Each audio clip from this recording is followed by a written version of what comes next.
Hello again, fellow modelers. Armando here, and this is the first of 3 short videos I'll be doing on a series of 3 quickie builds I did over the last week or so.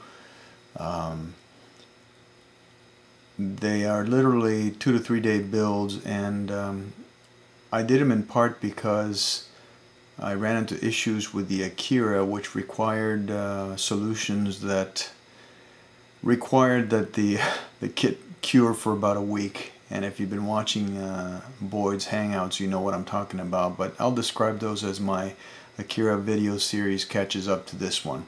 Anyway, I built 3 kits over the last week. One was a small resin kit, the Phoenix from Fantastic Plastic.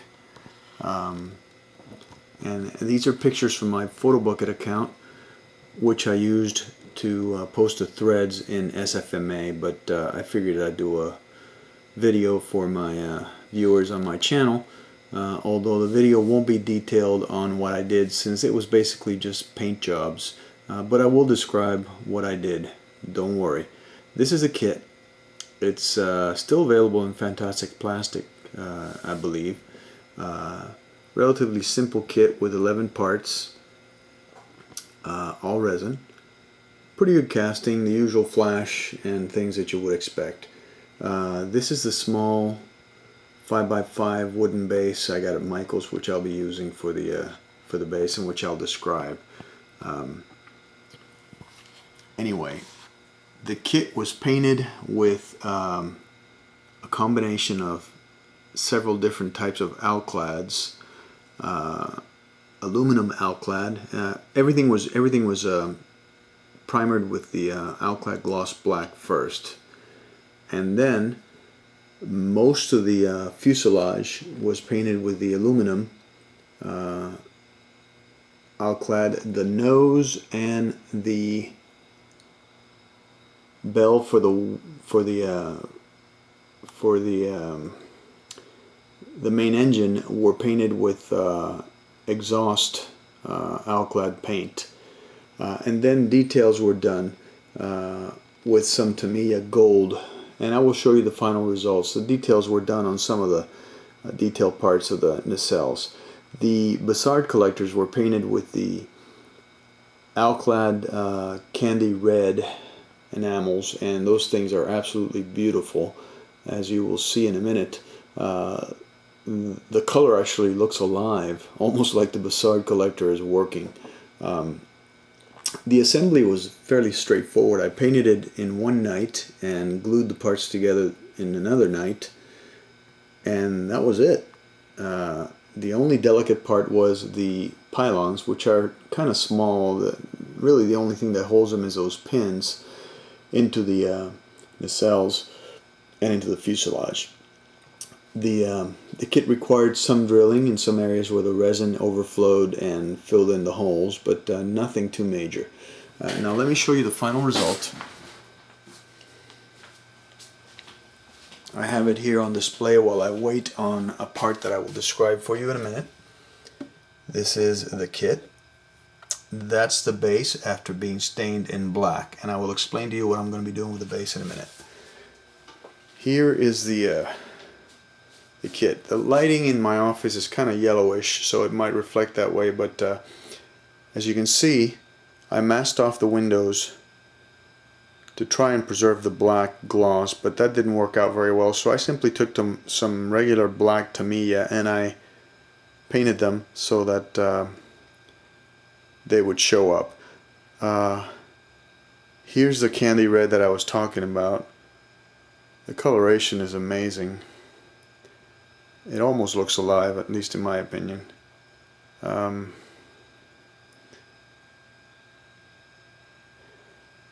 The main engine, as you can see, has a slightly different coloration, which is almost exhaust, while the rest of the fuselage is aluminum. It should be mentioned that I did do some weathering with oil paints. I took some of the grease paint and tried to give it a more weathered appearance. I don't know how successful I was. The kit looks a little dark, but that's okay. In space, I think it's supposed to look dark.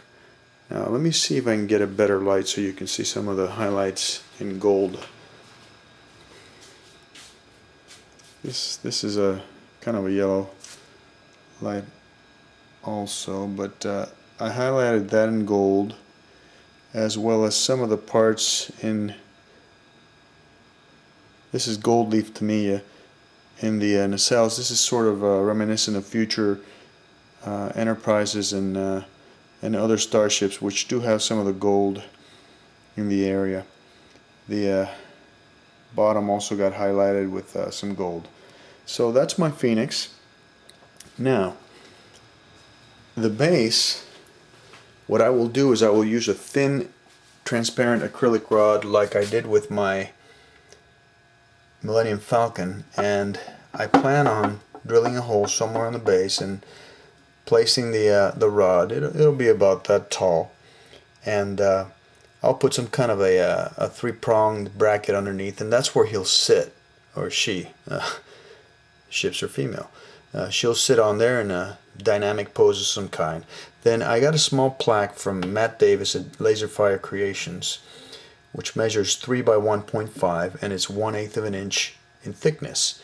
And I will do the same thing I did with my Enterprise D. I will drill a small trench in the bottom, put some holes underneath, and put some kind of lighting underneath, like an LED strip. I haven't decided the color, and it'll be an edge-lit plaque, and it says the Phoenix and has some information about the ship. I'll light this with a battery, which I'll hide in the bottom, probably 9-volt, and a small switch, and I think it'll make a nice simple display, which will show off the Phoenix very nicely. So that's my Phoenix build. Short video, just like the build. I didn't go into the details of the painting. I think you guys would probably get bored with that, but at least I described it and you guys have an idea. If anybody has any questions, feel free to post comments. I usually try and answer my comments in a timely fashion, so that anybody that has questions will get some tips and some insight into this build. Anyway, that's my Phoenix. Talk to you later.